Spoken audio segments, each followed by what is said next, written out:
तो अभी मामला चल रहे हैं, जैसे आज तोशाखाना 2 रेफरेंस भी जो है वो दायर हो गया, फिर 190 मिलियन पाउंड का केस भी जो है वो चल रहा है। तो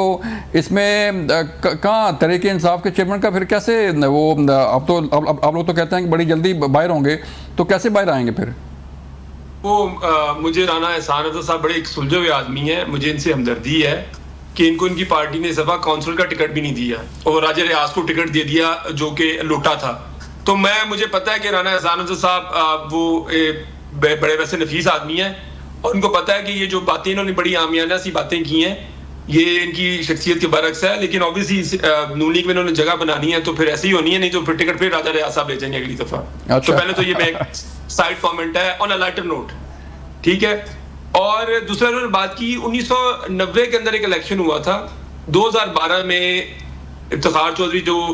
इनके फेवरेट चीफ जस्टिस थे, ये भूल जाते हैं, जस्टिस जवादिस ख्वाजा और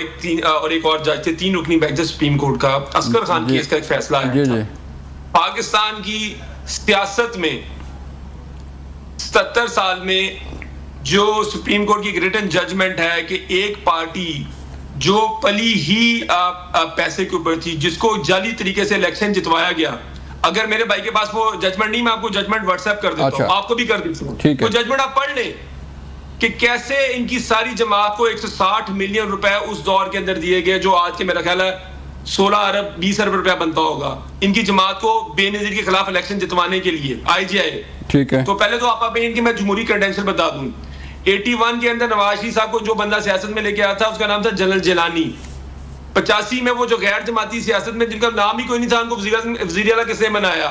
तो मेरे भाई आप हमें जमहूरियत का वो आप हमें लेक्चर ना दें। आप तो जमहूरियत को आपको तो स्पेलिंग भी नहीं आते होंगे जमहूरियत होती क्या है, आप तो बिलीव ही नहीं करते जमहूरियत के ऊपर। तो मैंने सारा बता दिया, बेनजीर के साथ जो आपने किया, ठीक है, अल्लाह उनको जन्नत नसीब करे, वो सारी जिंदगी नवाज शरीफ के जुल्म और सितम की बात करते रही सारी जिंदगी, वो एग्जाइल में चलेंगी 98 के अंदर। जो ऐसा भी तरीका ऐसा है, ये पूरी कौम को पता होना चाहिए, जो आज बड़े जो जमहूरी बने हुए हैं। और इस इलेक्शन के अंदर और पूरा मुल्क रो रहा है, शाहिद का कान से लेके इन्होंने परवेज़ की बात तो कोट कर दी, और शाहिद का कान जिसकी कैबिनेट का आप हिस्सा भी थे, एहसान अफजल साहब आप थे, या मतलब कि आपके मरहूम वाले साहब थे, मुझे अब थोड़ा कंफ्यूजन है, मेरे ख्याल आपके वाले साहब थे, वो कह चुके हैं, जुबैर उमर साहब कह चुके हैं, मिफ्ता इस्माइल कह चुके हैं, और मैं क्या क्या आपको एग्जांपल दूं कि ये सारी हुकूमत जाली खड़ी है।